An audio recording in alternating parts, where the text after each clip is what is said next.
Olá, amada igreja, bom dia. Para mim é um motivo de muita alegria, mais um domingo aqui com os irmãos estudando a palavra de Deus. É mais um EBD nesse ano de 2021, a nona lição do segundo trimestre de 2021. E hoje nós vamos estudar basicamente o capítulo 18 e 19 do livro de Mateus. Os ensinamentos continuam e hoje nós vamos falar um pouco sobre as relações pessoais. E conviver com pessoas não é fácil. E para darmos início à lição de hoje, eu convido a nossa querida irmã Rita Baenes para fazer a leitura do texto áureo da nossa lição de hoje. Por favor, irmã Rita, faça aí a leitura do texto. Bom dia, meus amados irmãos e irmãs.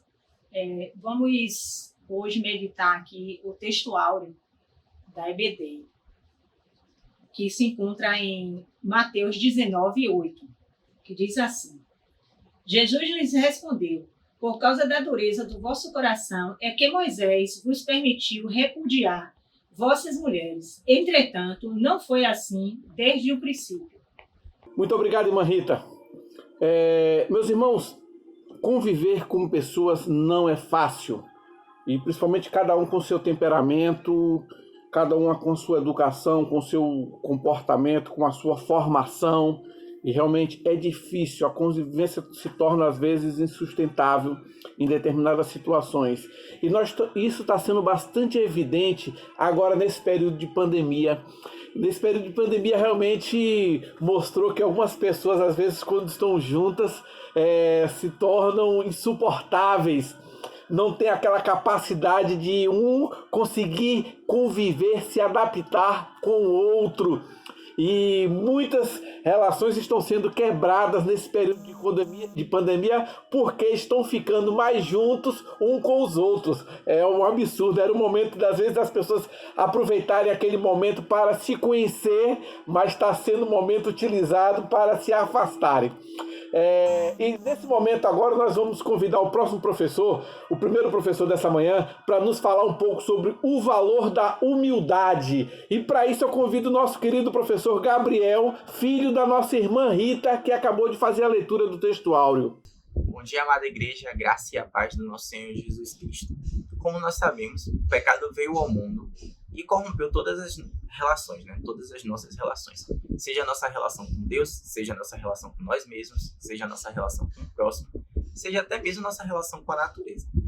Implementando uma lógica que não é a lógica do reino dos céus, não é a lógica de Deus. E Jesus veio ao mundo justamente para reverter essa situação, nos ensinando a lógica do reino dos céus.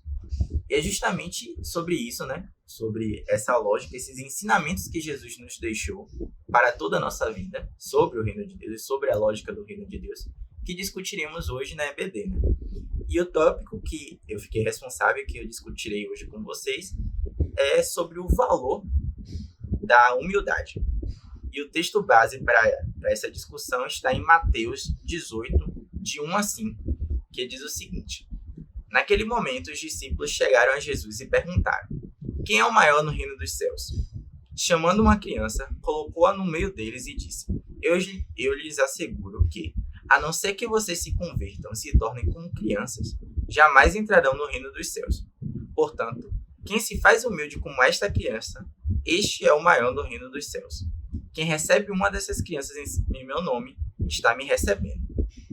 Então, irmãos, é da nossa natureza, sempre querer estar em posição de destaque, estar sempre em vantagem em relação ao outro. Nós não queremos somente aquilo que o outro tem, um carro, etc. Nós queremos estar acima do outro, ter mais do que o outro tem. E não é só em relação a bens também, como em relação a cargos, a títulos. A lógica do mundo, deste mundo, é sempre buscarmos estar no topo de uma hierarquia. Temos um título que force aos outros a ter respeito por nós. E temos vários exemplos desses títulos que utilizamos e que denotam certo respeito. Doutor, mestre, vossa excelência, e por aí vai. Porém, Jesus veio nos apresentar uma outra lógica. Como eu disse, Jesus sempre traz a oposição à lógica do mundo. E nessa lógica, que é a lógica do reino de Deus, ela propõe, né, que o menor é o maior, que quem sofre mais é o mais exaltado, como está escrito em 1 Pedro 5,6, que diz o seguinte: portanto, humilhem-se debaixo da poderosa mão de Deus, para que ele os exalte no tempo devido. Não somente aqui em 1 Pedro, também, como a gente pode perceber nas bem-aventuranças, Jesus sempre traz a ideia de que quem está por baixo, na verdade, é quem está sendo edificado. Por quê, né? Como nessa passagem a gente vai aprender, né? A gente aprende nessa passagem, Jesus nos convida, né, sempre a sermos os menores e os mais dependentes como criança. É por isso que ele fala, né? Humilhem-se debaixo da poderosa mão, em 1 Pedro, né, de Deus, para que ele os exalte no tempo devido. Porque geralmente, irmãos, quanto mais poder, mais cargos, mais títulos recebemos, mais passamos a ter uma sensação de independência, que não precisamos de ninguém e que somos autossuficientes. Mas justamente as crianças, que é o exemplo, a figura que Jesus traz nessa passagem, são o contrário. Elas dependem dos pais e dos adultos para tudo, né? E desde a alimentação, para se vestir, para ir à escola, para receber conhecimento, né? E quando Jesus nos fala para sermos iguais a eles, as crianças, né? Ele está nos convidando a sermos cada vez mais dependentes de Deus. E perceba aqui, irmãos, que isso não significa que é um convite para sermos imaturos espiritualmente, porque em outras passagens da Bíblia é discutido isso, né? Que não é para sermos, me enrolei um pouco, não é para sermos crianças espirituais. O que ele está nos convidando aqui é na questão da dependência, porque ao contrário da lógica do mundo, né? Que para alcançarmos a independência, para alcançarmos a maturidade, precisamos ser cada vez mais independentes. Na lógica de Deus, né? Na lógica do reino de Deus, a nossa maturidade espiritual está relacionada com a nossa dependência dele, né? Dependermos dele para traçarmos os nossos planos, dependermos dele, né? Sabemos da nossa dependência quanto ao que comer, né? Quanto ao que vestir, aonde morar, né? Sabemos que se a gente está morando numa casa, é porque Deus permitiu, é porque Deus concedeu essa graça. Se temos um carro, é porque Deus concedeu. Se andamos de ônibus, é porque Deus permitiu. E eu acho que Deus tem, né? Deus vem nos ensinando isso ao longo do tempo. Que o tempo não é nosso, que a gente não controla a nossa vida, né? A pandemia é um exemplo disso, né? Quem imaginar que aconteceria uma pandemia nessas proporções, que ia nos levar a uma situação como nós estamos hoje. Então, é justamente isso que Jesus está falando nessa passagem, de sermos mais dependentes de Deus, né? E Jesus, né, não deixa somente essa lição em palavras, né, em lições, né, em um ensinamento vazio, digamos assim. Ele é o exemplo máximo dessa dependência, como está escrito em Filipenses 2, de 5 a 11, que diz o seguinte, vou ler aqui para vocês. Seja a atitude de vocês a mesma de Cristo Jesus, que, embora sendo Deus, não considerou que o ser igual a Deus era algo a que devia apegar-se, mas esvaziou-se a si mesmo, vindo a ser servo, tornando-se semelhante aos homens, e sendo encontrado em forma humana, humilhou-se a si mesmo, e foi obediente até a morte, e morte de cruz. Por isso Deus o exaltou à mais alta posição, e lhe deu o nome que está acima de todo nome, para que ao nome de Jesus se dobre todo o joelho, nos céus, na terra e debaixo da terra, e toda língua confesse que Jesus Cristo é o Senhor, para a glória de Deus Pai. Desculpa. Então, irmãos, somos o tempo todo convidados, né, na Bíblia toda, a sermos cada vez mais humildes, a nos desapegarmos dos títulos, das coisas, das posses terrenas, né, aqui na Terra, e devemos ter cuidado que essa lógica do mundo não entre não entre na igreja, né, como a gente vê muitas vezes, né, em outras igrejas e nas situações cotidianas de cristãos buscando cargos, buscando posições importantes dentro da própria igreja, falando, eu sou pastor fulaninho, eu sou irmão cicaninho, como é que você não me obedece, como é que você não demonstra seu respeito, né, ou algo do tipo, sendo que A lógica de Deus, a lógica de Jesus é justamente ao contrário. Nos esvaziarmos desses títulos, nos esvaziarmos desses cargos, sermos cada vez mais humildes e dependentes de Deus. Eu agradeço a oportunidade e um bom domingo a todos. Muito obrigado, Gabriel. Vamos convidar o próximo professor para nos falar sobre pedra de tropeço e a busca pelo perdido, texto que também se encontra em Mateus 19. Para isso eu convido o nosso querido professor Raimundo Santana para nos falar sobre esse assunto. Por favor, professor. Meus irmãos, a paz do Senhor para todos, que a graça e a paz do Senhor Jesus estejam abundantes em nosso coração neste dia, nesta manhã de domingo, essa manhã de escola bíblica dominical. Nós vamos estudar hoje o tópico que está aqui no livro do evangelista Mateus, já que estamos estudando esse livro nesse trimestre abençoado, dos versículos 6 ao 14 do capítulo 18. Capítulo 18, versículos 6 a 14, fala sobre os tropeços, não é? Vamos lá. Versículo 6. Qualquer, porém, que fizer tropeçar a um destes pequeninos que crê em mim, melhor lhe fora que se lhe pendurasse ao pescoço uma grande pedra de moinho e fosse afogado na profundeza do mar. Versículo 7 agora. Ai do mundo, por causa dos escândalos, porque é inevitável que venham os escândalos, mas ai do homem pelo qual vêm os escândalos. Portanto, se a tua mão ou o teu pé te faz tropeçar, corta-o e lança-o fora de ti. Melhor entrares na vida manco ou aleijado do que tendo duas mãos ou dois pés seres lançados no fogo eterno.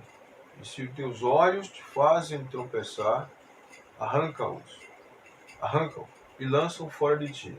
Melhor é entrares na vida com um dos teus olhos do que tendo dois seres lançados no fogo, no inferno de fogo. Vede, não desprezeis a qualquer destes pequeninos, porque eu vos afirmo que os seus anjos nos céus veem incessantemente a face de meu Pai Celeste.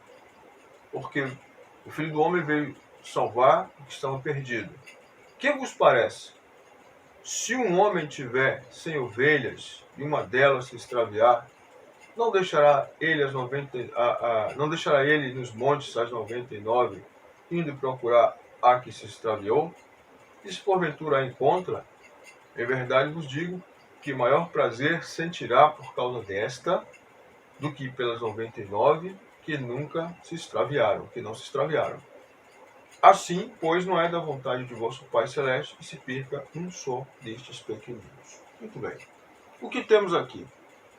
Essa asseveração do Senhor nasceu de um problema que houve com os discípulos. No versículo 1 do capítulo 18, os discípulos se aproximaram de Jesus, não é, e perguntaram quem era o maior no reino dos céus. Então Jesus, tomando uma criança, colocou no meio deles e disse-lhes: em verdade vos digo, se não vos converterdes e não vos tornardes como crianças, de modo algum entrareis no reino dos céus. Jesus não disse que eles teriam que voltar a ser crianças, não. Ele disse que teriam que ser como crianças. Ou seja, ter à disposição a flexibilidade, a inocência, a capacidade de apagar da mente coisas negativas que só a criança tem. E voltar ao ponto inicial, reatando relacionamentos, despindo-se de vaidades, despindo-se de ambições, não é que não as tenha, mas despindo-se delas, não é? Dando lugar no reino de Deus. Neste mundo não é assim, mas no reino de Deus é assim, deve ser assim, ao outro. Porque convém que ele cresça, disse João Batista, observe a lógica do reino de Deus, convém que ele cresça e que eu diminua. O apóstolo Paulo disse: não busque cada um o que é seu propriamente, mas cada um busque o que é do outro, o interesse do outro. Tá? Então, esta é a lógica do reino de Deus. Então, quando ele diz, aí ele coloca isso muito sério, quando ele diz: qualquer que fizer tropeçar um destes pequeninos. Quem são estes pequeninos? Os pequeninos não são somente as crianças que creem em Jesus, mas aqueles que, adultos, pessoas que creem em Jesus, que se tornam como crianças. Crianças na sua pureza, na sua fé. Crianças, muitas vezes, como crianças na sua fraqueza, na sua fragilidade. E nós devemos ter muito cuidado com os tropeços, os escândalos. De maneira nenhuma, nós devemos ser pedra de tropeço para um irmão. O apóstolo Paulo chega a dizer que se o meu comer me faz tropeçar o meu irmão, então eu vou deixar de comer aquilo. Se eu comer carne e isso fizer o meu irmão tropeçar, eu não vou comer carne na presença do meu irmão. Se comer hortaliças faz com que o irmão ou a irmã se escandalize comigo, então eu não vou comer hortaliça. Porque no reino de Deus eu não vivo para mim, eu vivo para o outro. Esta é a lógica do reino de Deus. Não se vive para si. Vivemos para o Senhor e para o irmão, para a igreja. Já vi pessoas dizerem assim: eu não estou nem aí para que o outro pense. Não é assim. O que você faz, reflete. O que você faz, ricocheteia na vida do outro. Nem todas as pessoas têm a mesma disposição, a mesma firmeza mental. As pessoas são diferentes. Então eu tenho que conviver em igreja com muito cuidado, observando cada um como cada um é, para que eu não fira este e agrade aquele, e para que não agrade aquele, fira este aqui. E assim está acontecendo. Ele disse que melhor fora que o indivíduo que põe tropeço na vida de seu irmão, colocasse uma pedra no pescoço, uma pedra de moinho, que é uma pedra grande, se atirasse no mar. Ou seja, ele está dizendo que as consequências são terríveis. Isso é uma hipérbole. Mas as consequências, é o que o Senhor está querendo dizer aqui, são terríveis para aquele que se constitui em promotor, em protagonista de escândalo ou tropeço para o seu irmão. Especialmente para aquele irmão cuja mente é fraca, que é como uma criança. As crianças têm lugar no reino de Deus. Aliás, o reino de Deus é das crianças. Não só crianças no tamanho, na idade, mas crianças no espírito. Crianças na disposição no espírito quanto à pureza. Não quanto à maturidade, quanto à pureza. Na maturidade nós devemos ser adultos. Mas como na malícia, o apóstolo Paulo disse que nós devemos ser como crianças. Quanto à malícia, à maledicência, à maldade, nós devemos ser como crianças. A nossa mente aí tem que voltar à infância, para não maldar as coisas, para não entrar na onda desse mundo. Agora, no espírito, maturidade, idade adulta, compreensão adulta. Então, nós devemos ter muito cuidado com essas coisas, para que, por meio de nós, não venham tropeços ao nosso irmão no reino de Deus. É inevitável que venha, mas a responsabilidade de vir o tropeço ou de propagar o tropeço, o escândalo, é pessoal. Então eu tenho que pensar também se o que eu falo, se o que eu vou revelar, vai produzir edificação. Ah, pastor, mas é verdade sim. Essa verdade vai edificar? Essa verdade vai promover a paz? Vai promover a edificação? Essa verdade irá promover um bom ambiente na igreja? Ou vai proliferar ainda mais o falatório? Então a gente tem que ter cuidado. Nem tudo se diz, nem tudo é para ser dito. Existem coisas que é para se resolver de forma secreta, de forma, não é oculta, mas de forma velada, de forma secreta, para que isso não se propague e se torne, não contamine o ambiente cristão. Existem coisas que lamentavelmente virão à tona, mas aí a responsabilidade é de quem as promoveu.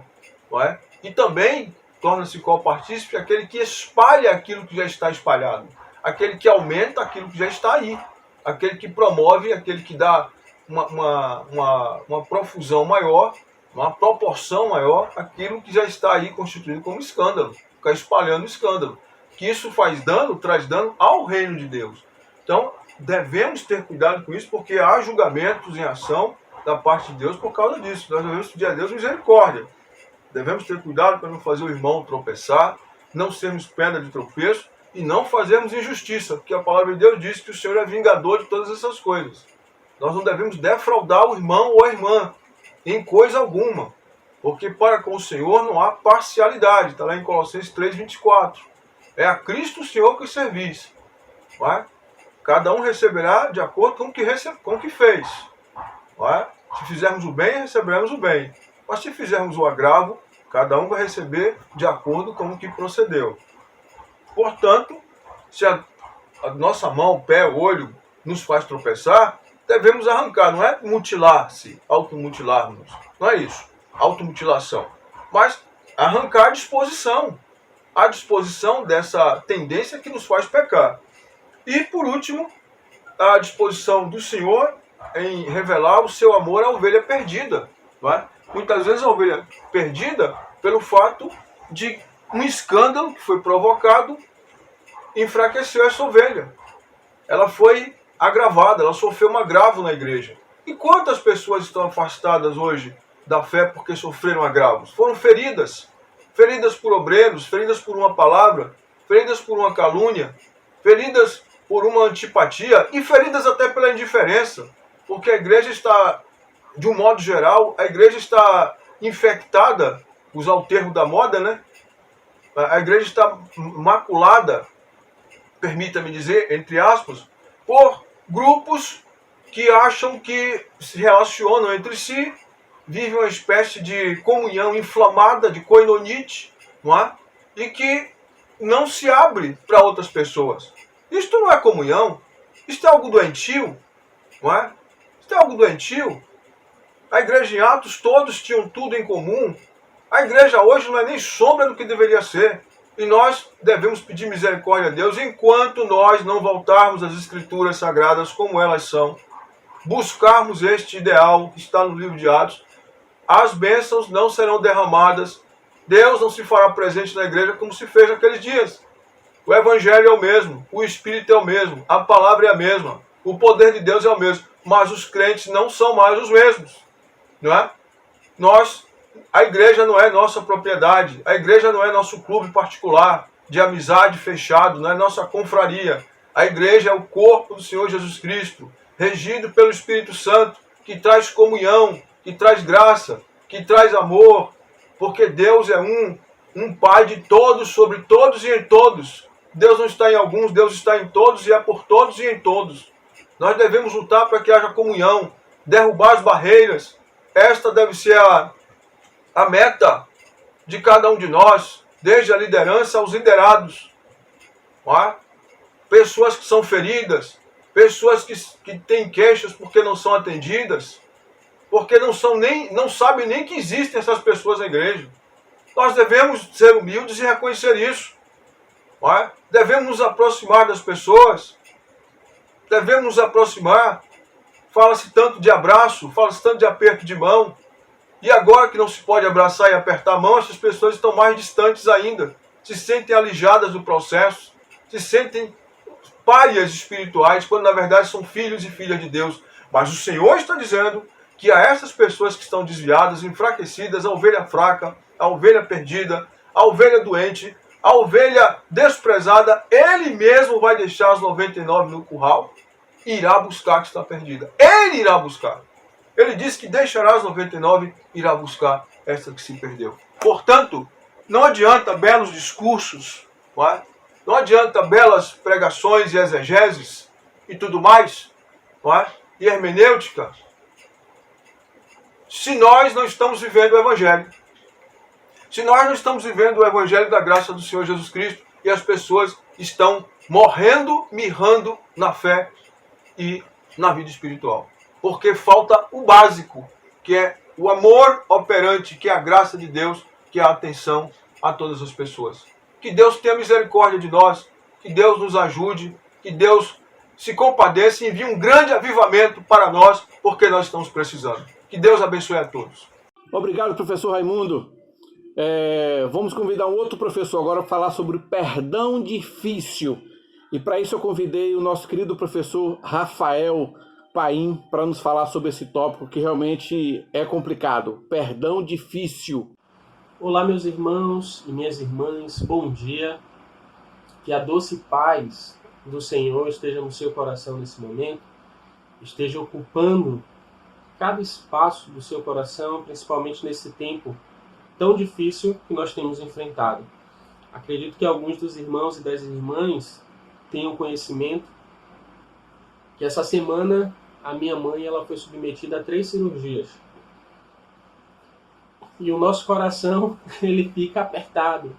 Tem momentos que nós choramos, tem momentos que nós damos risada com os livramentos, pelo sucesso da cirurgia. Mas em todos esses momentos nós precisamos entender e perceber que, de fato, quem está na condução da história, quem está na condução do barco, que é a nossa vida, é o Senhor Jesus. Essa verdade precisa estar nos movimentando dia a dia. Jesus continua na condução da nossa vida, da nossa história.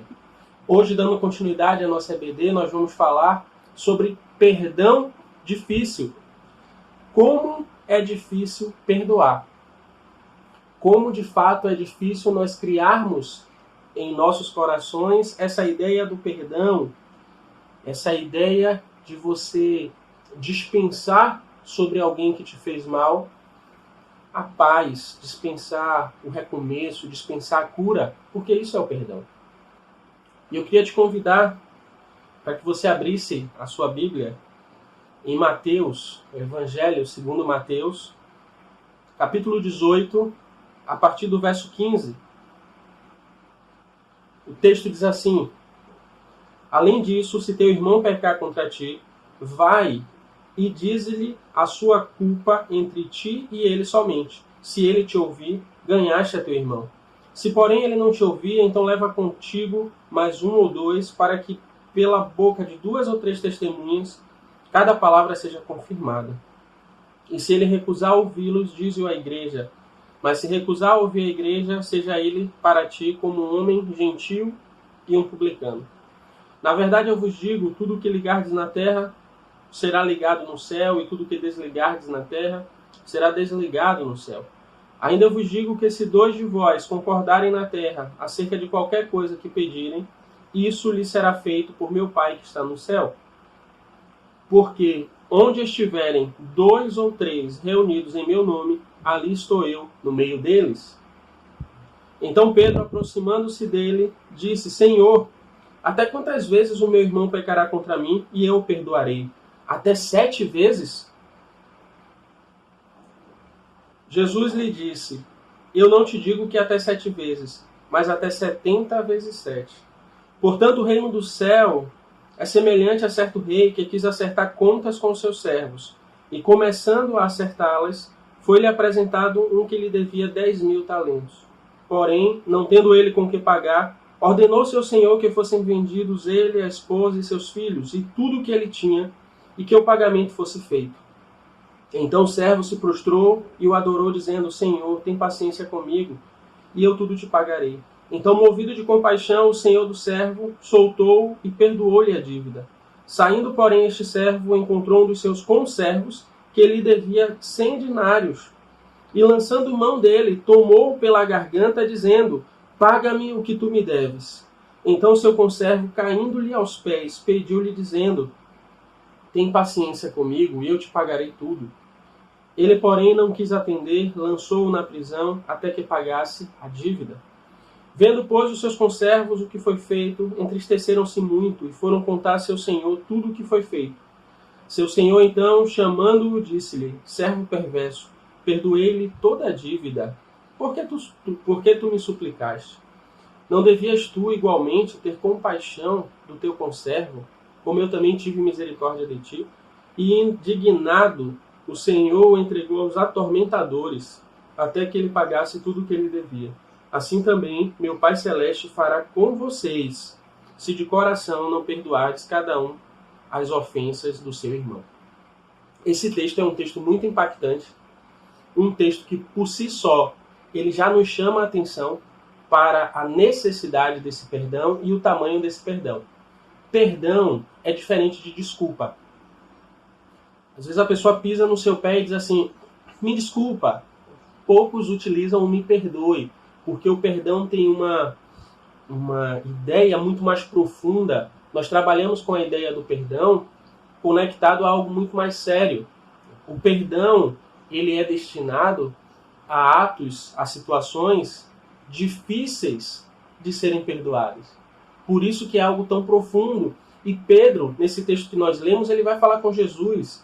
E ele vai falar com Jesus indagando o Senhor acerca da quantidade de vezes que deveria perdoar a mesma pessoa. Ele vai falar considerando que o 7 seria um número incrível. Então, quando ele pergunta a Jesus, Senhor, devo perdoar até 7? Ele está dizendo, olha, Senhor, como eu sou perdoador, olha como eu entendi a mensagem do Evangelho, olha como eu percebi o seu ensinamento, eu estou disposto a perdoar até 7 vezes. E o número 7 para o judaísmo tem toda uma simbologia como um número fechado.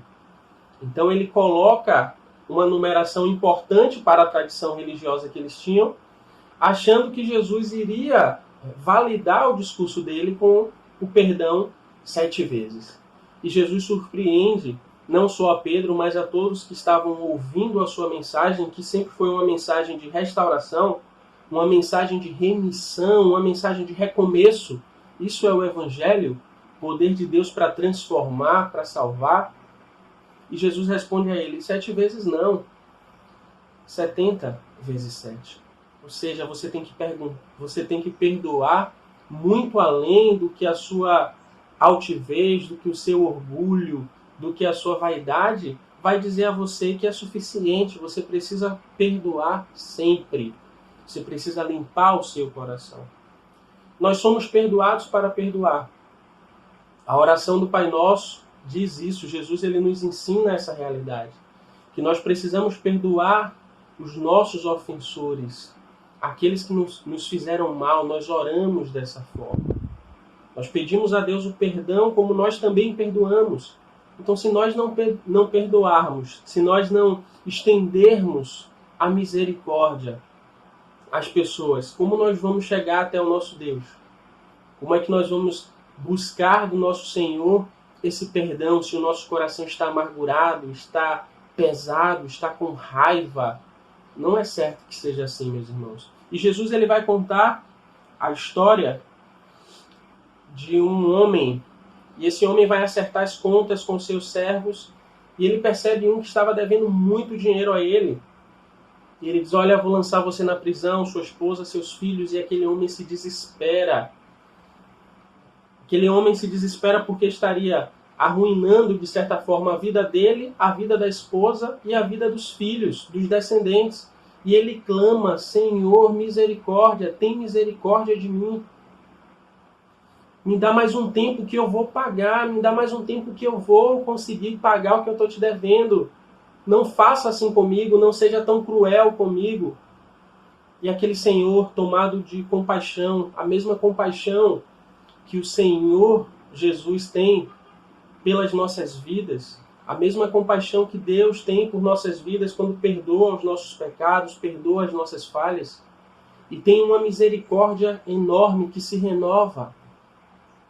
E aquele senhor perdoa o seu conservo, e após sair perdoado, o conservo encontra alguém que lhe devia um dinheiro muito menor, uma quantidade muito menor. E ele faz justamente o contrário. Ele manda lançar aquele homem, ele manda lançar a família, ele não tem compaixão, ele não tem misericórdia. Ele é tomado simplesmente pela necessidade de juízo, pela necessidade de punição, pela necessidade de colocar em ação a mágoa, o ódio, o rancor. O perdão é uma característica que vai alcançar o que é imperdoável. Se for algo simples, se for algo tranquilo, você desculpa. Oh, me desculpe. Você ainda fala, não, valeu, tudo bem, não tem problema. Mas quando é algo grave, algo que mexe com você, o perdão precisa fluir pelo Espírito Santo de Deus que habita em mim e em você. Que o Senhor continue nos abençoando, que o Senhor continue mostrando e trazendo à nossa memória a necessidade de limparmos o nosso coração. Irmãos, não é algo opcional. O perdão entre os irmãos. A palavra vai dizer que nós daremos testemunho A partir do momento que nós nos perdoarmos, que nós nos amarmos, que nós recomeçarmos a caminhada, quando tivermos alguma desavença, alguma situação de chateação, nós precisamos ter um processo de reconstrução e o perdão é fundamental para isso. Perdoar é difícil, com certeza, mas é mandamento do Senhor, é ordem do Senhor, é orientação do Senhor que nós precisamos exercer essa tentativa de perdoar. Aquilo que não depende de você, se o seu irmão se recusar, se o seu irmão não quiser, você continua orando, entrega ao Senhor e o mais Ele fará. Só não pese o seu coração.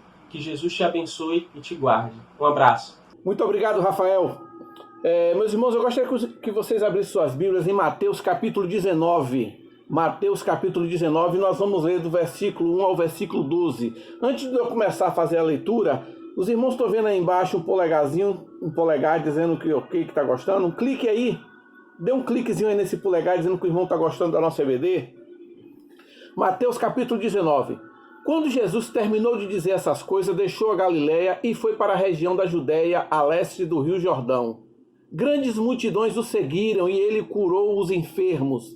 Alguns fariseus apareceram e tentaram apanhar Jesus numa armadilha, perguntando: deve-se permitir que um homem se divorcie de sua mulher por qualquer motivo? Vocês não leram as Escrituras? Respondeu Jesus. Elas registram que desde o princípio o Criador os fez homem e mulher e disse: por isso o homem deixe pai e mãe e se une à sua mulher, e os dois se tornem um só, uma vez que não são dois, mas um só, que ninguém separe o que Deus uniu. Eles perguntaram: então por que Moisés disse na lei que o homem poderia dar à esposa um certificado de divórcio e mandá-la embora? Jesus respondeu: Moisés permitiu o divórcio apenas como concessão, pois o coração de vocês é duro, mas não era esse o propósito original. E eu lhes digo o seguinte: quem se divorciar de sua esposa, o que só poderá fazer em caso de imoralidade, e se casar com outra, cometerá adultério. Os discípulos de Jesus disseram: se essa é a condição do homem em relação à sua mulher, é melhor não casar. Nem todos têm como aceitar esse ensino, disse Jesus, só aqueles que recebem a ajuda de Deus. Alguns nascem eunucos, alguns foram feitos eunucos por outros, e alguns a si mesmos se fazem eunucos por causa do reino dos céus. Quem puder, que aceite. Esse é o tal texto. Agora, em outra versão, diz o seguinte: ele, porém, respondendo, disse-lhe: não tendes lido que aqueles o que fez num princípio, macho e fêmea os fez? E disse: portanto deixará homem pai e se unirá à sua mulher, e serão dois numa só carne. Irmãos, existem países como Angola, por exemplo, que o homem pode ter várias mulheres. Quantas esposas ele puder sustentar, ele puder manter. Quantas eles puder manter.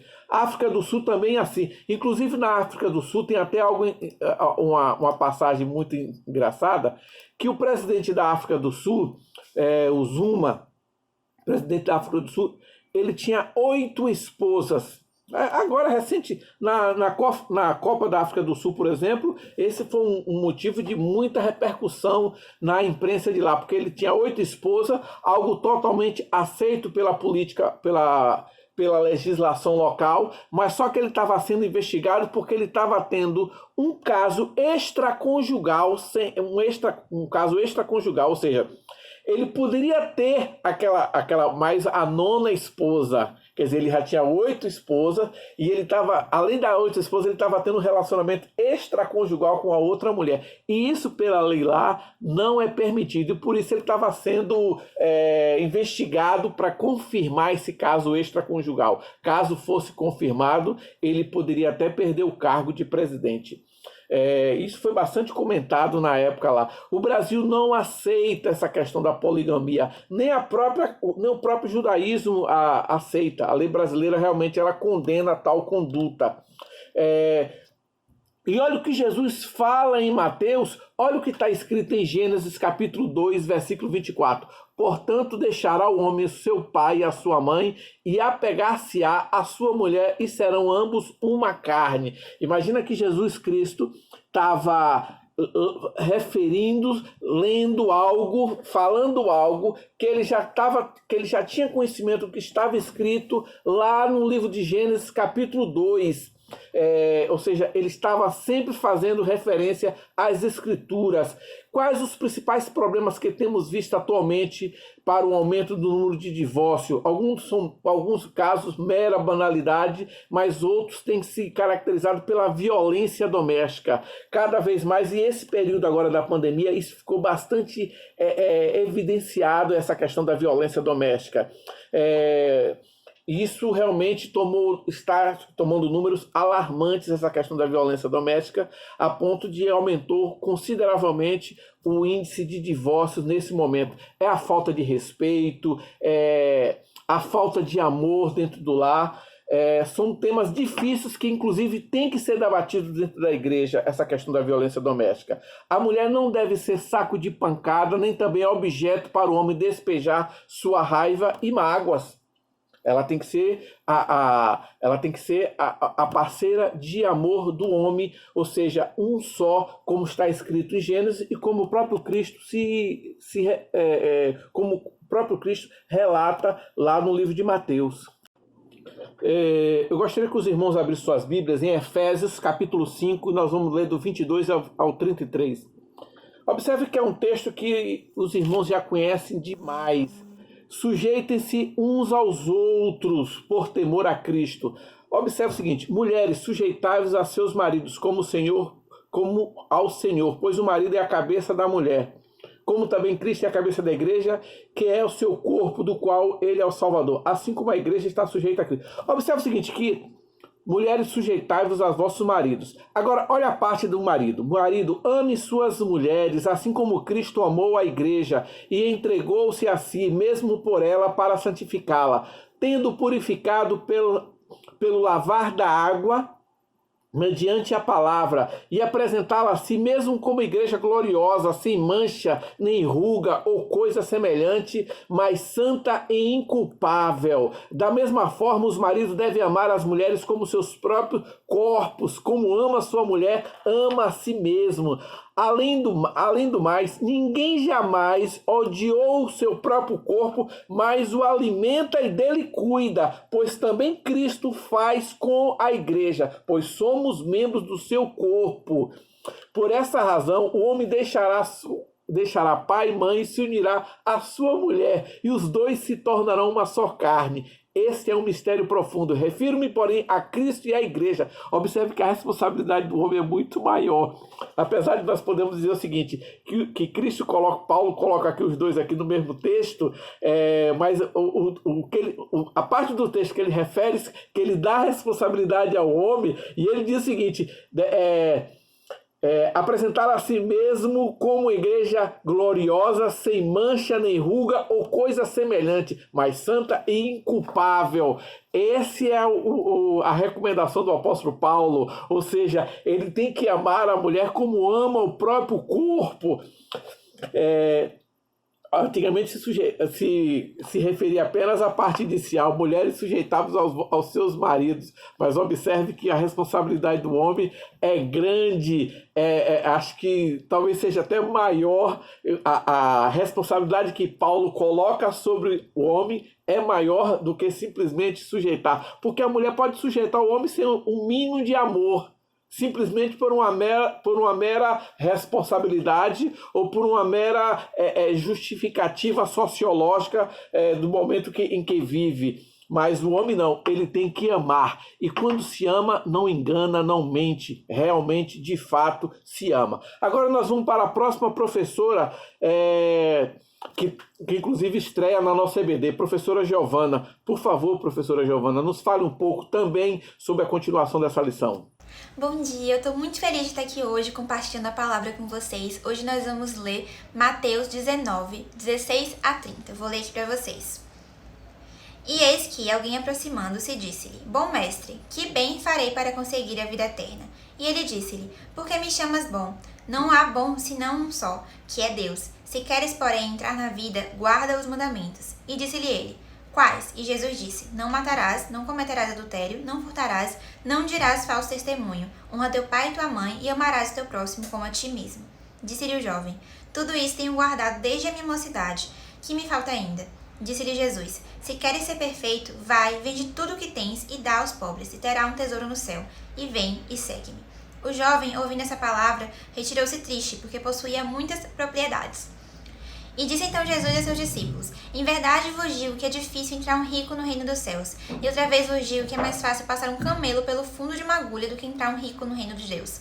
Os seus discípulos, ouvindo isso, admiraram-se muito, dizendo: Quem poderá, pois, salvar-se? E Jesus, olhando para eles, disse-lhes: Aos homens é isso impossível, mas a Deus tudo é possível. Então Pedro, respondendo, disse-lhe: Eis que nós deixamos tudo e te seguimos. Que receberemos?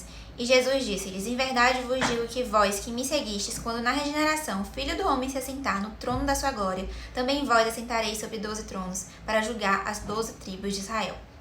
E todo aquele que tiver deixado casas, ou irmãos, ou irmãs, ou pai, ou mãe, ou mulher, ou filhos, ou terras, por amor de meu nome, receberá 100 vezes tanto, e herdará a vida eterna. Porém, muitos primeiros serão os derradeiros, e muitos derradeiros serão os primeiros. Tem 3 pontos que eu quero salientar sobre essa história. O primeiro ponto é que esse jovem corre na direção de Jesus, ele se joga nos pés do Senhor. Ele é sincero no desejo de buscar a salvação. O segundo ponto é que ele não chama Jesus de Senhor, ele chama Jesus de Mestre. Ele sabe que se ele chamasse Jesus de Senhor, ele estaria colocando Deus naquela posição acima da dele, uma posição de senhorio, em que se Deus falasse, se Jesus falasse para ele fazer aquilo, ele teria de fazer, ele teria que colocar em prática. O terceiro ponto é que Jesus fala para ele os 6 últimos mandamentos, que são os mandamentos relativos ao nosso relacionamento com as outras pessoas. Ele oculta os mandamentos relativos ao nosso relacionamento com Deus. Então aquele homem realmente tinha guardado os 6 últimos mandamentos, mas ele não tinha um relacionamento com Deus. Então ele vai ali buscando uma fórmula pronta, uma receita pronta, um caminho fácil para o céu, mas sem buscar mudança profunda na vida dele. Ele buscava um evangelho apegado ao mundo, mas esse evangelho não existe. O dinheiro nos dá uma sensação de poder, de independência. A gente olha para nossos bens, nosso status, nossa vida e achamos que tá tudo aquilo ali por causa da gente, por causa do nosso mérito, por causa do nosso dinheiro e não por causa de Deus. Mas a questão é que nós não somos senhores da nossa própria vida. Deus é. O dinheiro não é um Deus, mas quando nós colocamos ele em um lugar superior ao de Deus em nossa vida, ele se torna um ídolo. A ganância é uma forma de idolatria. Não se pode adorar a Deus e a Mamon. O dinheiro facilita as coisas, mas não é o que faz o mundo girar, não é a razão de eu estar aqui agora, não é a prioridade número 1. O nosso Deus não é substituível, ele não é negociável. A gente não pode partir Deus em 2 e pegar só a parte que nos convém. A gente não pode tentar encaixar Deus na caixinha dos nossos desejos. Ele não é um gênio da lâmpada. Nós costumamos dizer que temos sede de Deus, mas que Deus é esse que nós estamos buscando? É um Deus da nossa própria criação, um Deus que está ali apenas para seguir os nossos desejos, um Deus confortável, um Deus que não cura, que não muda nada, que não nos transforma? É esse Deus que nós estamos buscando ou é o Deus real, o Deus de verdade? Deus não é apenas um instrumento para realizar as nossas vontades. Deus não é um gênio da lâmpada. Se ele fosse, não haveria mudança, não haveria cura. Nós estaríamos parados no lugar, perdidos em uma ilusão que nós mesmos criamos. O jovem rico, ele tinha um desejo sincero de seguir Jesus, mas ele buscava o que Jesus poderia dar a ele. Ele não quis abrir mão. Ele só queria ganhar mais e mais e mais. Ele não estava buscando esse tipo de transformação. Ele queria uma transformação confortável, algo seguro, algo que não mudasse de verdade a vida dele. Ele buscava Jesus pelo que Jesus poderia fazer por ele, não por quem Jesus era de fato. Isso me lembra muito da parábola do filho pródigo, também chamada da parábola dos 2 filhos perdidos. Nessa parábola, um dos filhos pede ao pai toda a herança dele antecipadamente. Ele pega esse dinheiro e ele vai e gasta tudo, vivendo um estilo de vida completamente alheio a Deus. Chega um momento que ele não tem mais nada e ele está comendo com os porcos, quando ele pensa que até os porcos da casa do pai dele comiam melhor do que ele estava comendo agora. Então ele volta para a casa do pai, pronto para trabalhar e pagar, sobreviver trabalhando ali. Mas aí, quando o pai dele vê ele chegando, ele dá um abraço, dá roupas, dá anéis e abraça ele de novo, traz ele de volta para a família. Ele diz: meu filho estava morto, mas agora ele está vivo. Enquanto isso, nós temos o outro filho, o filho que ficou com o pai. E esse filho fica muito chateado quando o irmão dele volta, porque ele acha o quê? Poxa, eu tava aqui, eu tava trabalhando e eu nunca tive um banquete desse que meu irmão tá tendo agora que ele voltou. Eu nunca tive nada disso e eu tô aqui todo dia, suando, trabalhando. Eu mereço isso. Por que isso não tá acontecendo comigo? Ele estava ali, mas ele não estava ali por amor ao pai. Ele estava ali por amor ao que o pai poderia fazer por ele. Ele também estava de olho na herança. Ele não pediu ainda, mas era isso que ele estava ali. Então os dois filhos não amavam o pai por quem o pai era, mas pelo que o pai poderia fazer por eles. Então nós estamos sendo esse tipo de filhos que só busca o que Deus pode fazer por nós e não o próprio Deus?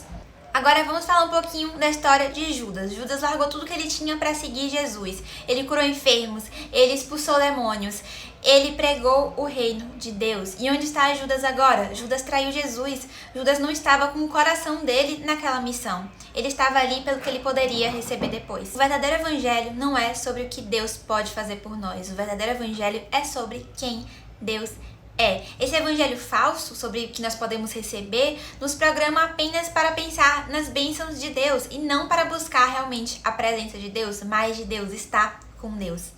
É a mesma coisa de um casamento por interesse. Por exemplo, alguém casar com outra pessoa somente pelo dinheiro, somente pelos benefícios que teria daquele casamento e não por amar realmente a pessoa.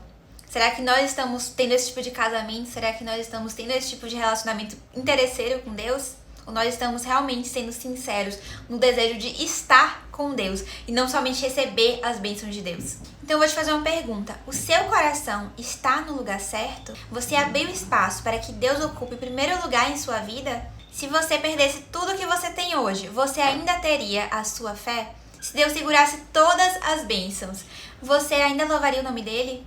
Da mesma forma que nós não podemos comprar a graça de Deus com as nossas obras, Deus não aceita uma fé transacional que busca apenas por interesse. Deus sabe exatamente o que tem dentro do seu coração. Então, quanto tempo você passa pensando em Deus na sua rotina diária? Como você faria as coisas diferentes em sua vida se você fizesse tudo para a glória de Deus? Em que áreas da sua vida você é mais propenso a viver sem se preocupar com Deus? Ele nos diz para buscar o reino de Deus em primeiro lugar e todas as coisas nos serão acrescentadas. Porque não é o dinheiro que garante coisa alguma, não é o nosso mérito, não é o nosso poder, não são as coisas desse mundo. É Deus, é o Senhor que faz isso, é o Senhor que nos dá essas bênçãos. E não somente para a gente enterrar essas bênçãos, como aconteceu na parábola dos talentos. Não é pra gente deixar aquilo lá guardado e sentar em cima daquilo, deixar enterrado bem profundamente e deixar seguro ali. Mas é para que a gente possa multiplicar, para que nós possamos frutificar e compartilhar essas bênçãos com outras pessoas. Toda bênção é para ser compartilhada. Nós não somos nada sem Deus, nadinha, absolutamente nada. Em Êxodo, Deus pede a Moisés que levante a mão sobre o mar e clame o seu nome. E o mar se divide em dois. Aquele não foi o poder de Moisés, aquele foi o poder de Deus, operando através de Moisés. Isso não vem da gente, isso vem de Deus, isso vem de cima. Mais tarde, no livro de Tiago, é destacado que o profeta Elias era um ser humano como nós. Mas ele orou e por 3 anos e meio não choveu. Não choveu. Ele orou de novo e a chuva voltou. Isso não foi o poder de Elias, isso foi o poder de Deus.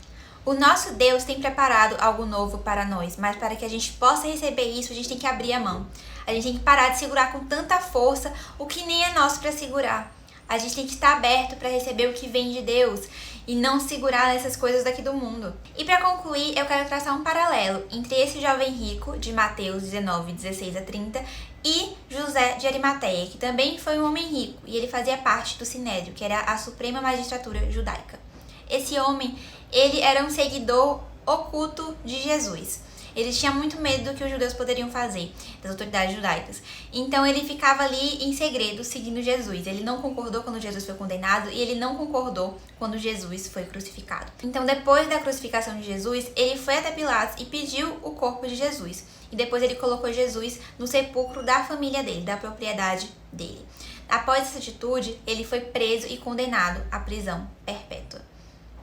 Então, José de Arimateia perdeu tudo que ele tinha. Ele perdeu o status, perdeu a casa, perdeu os bens, perdeu tudo. Perdeu a família, perdeu a liberdade. Então eu quero lhe perguntar, quanto a sua fé já lhe custou? Relacionamentos, oportunidades, sua casa, sua vida, quanto a sua fé lhe custou? Tudo que vale a pena tem um custo, e se não tivesse, também não valeria tanto a pena assim. A Bíblia é clara, negue a si mesmo, tome a sua cruz e siga-me. O preço é alto, mas o valor é mais alto ainda. E Jesus pagou o valor mais alto possível por nós. Ele já pagou isso, hoje nós somos livres para segui-lo. A Bíblia diz que o reino do céu é também como um comerciante que anda procurando pérolas finas. Quando encontra uma pérola que é mesmo de grande valor, ele vai, vende tudo o que tem e compra a pérola. Está em Mateus 13, 45 e 46. Então pensa aí comigo, você está passando na rua, vê uma pérola ali na vitrine de uma joalheria e você entra e pergunta quanto é essa pérola. E o vendedor te fala que vai custar tudo o que você tem. Então você abre a carteira e dá R$20. Aí ele fala, só tem isso? Aí você, só tem uma carteira. Me dá a carteira também.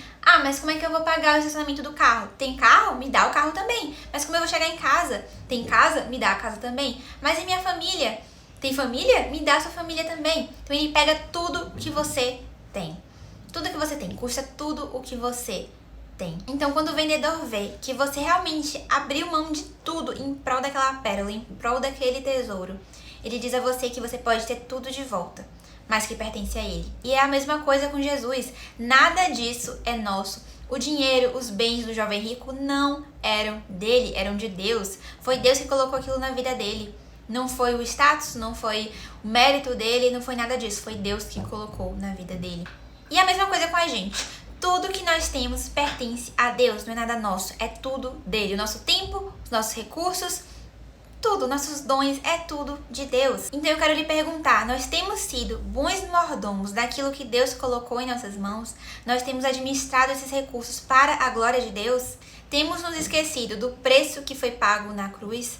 Temos nos esquecido do valor imenso do Evangelho? O que o seu cristianismo te custou? Porque o que nada custa, nada vale. Temos vivido um cristianismo falso, de grande semelhança com o mundo, como o jovem rico buscava, ou temos vivido um cristianismo real? Podemos enganar nós mesmos, mas nós não podemos enganar a Deus. Se eu tô aqui hoje é porque teve um custo. Teve o custo desse apartamento, teve o custo dessa cadeira que eu tô sentada, do celular que tá gravando esse vídeo. Tudo teve um custo, teve o preço que foi pago na cruz. E tem o custo da oportunidade, ou seja, se eu estou aqui hoje, significa que eu não estou mais em lugar nenhum. Se eu chamo Jesus de Senhor, quer dizer que mais nada e mais ninguém vai ocupar esse lugar na minha vida. Seguir Jesus significa não seguir o mundo. Amar a Deus, adorar a Deus, significa não amar o mundo. Amar as pessoas, mas não o mundo. Não as coisas desse mundo, não o dinheiro. Nada disso deve ocupar o primeiro lugar em nossas vidas. Quando a Bíblia nos diz para buscar o reino de Deus em primeiro lugar e todas as coisas nos serão acrescentadas, ela não fala, busque Deus porque Ele vai te dar muitas recompensas. Ela fala que se nós buscarmos Deus em primeiro lugar, porque Ele é o mais importante, Ele é a parte mais importante de nossa vida e nada faz sentido sem Ele, não teremos que nos preocupar com mais nada, porque Ele irá suprir cada necessidade, Ele irá preencher cada lacuna, Ele irá transbordar o nosso coração de propósito. E nós chegaremos à vida eterna, não porque nós estamos buscando um prêmio, mas porque nós estamos buscando a presença de Deus. Muito obrigado, professora Giovana. Eu não quis avisar antes quem era essa professora para poder não estragar a surpresa. Os irmãos sabem quem é essa professora, Giovana? Já sabe quem é? Eu sei que alguns irmãos vão saber quem é essa professora. A professora Giovana nasceu, para não dizer que ela nasceu dentro da igreja, ela nasceu dentro do evangelho. Foi apresentada pelo pastor alguns meses logo depois que nasceu. É neta da nossa querida irmã Elda. Essa é a mais nova professora, é a nova contratação da nossa EBD, que estará sempre aqui fazendo parte das nossas aulas do estudo da Palavra de Deus. Quero lhe agradecer, minha irmã, seja bem-vinda à nossa escola bíblica dominical. Meus irmãos, o autor ele termina hoje a lição dizendo: Jesus encerra a série de lições e os seus discípulos respondendo a Pedro depois da experiência com o jovem rico, algo que a professora acabou de falar. Promete-lhes recompensa não só nesta vida como na vindoura. Na realidade, os 12 estavam fazendo investimento e não sacrifício, mas para não se orgulharem de fazer parte dessa equipe, Jesus adverte que os últimos serão os primeiros e vice-versa. Ensinamento que ficam para toda a vida. Os últimos, os últimos serão os primeiros e vice-versa. É isso que ele alerta para poder não deixar ninguém se relaxar achando que já está tudo resolvido. Meus irmãos, era isso que nós tínhamos para estudar na lição de hoje. Quero agradecer a todos. Gostou da nossa lição de hoje? Marque aí, olha, diga que você gostou da nossa lição de hoje. E para terminar hoje, vamos ouvir um louvor pela nossa querida família Vasni, Larissa e seu filhinho amado.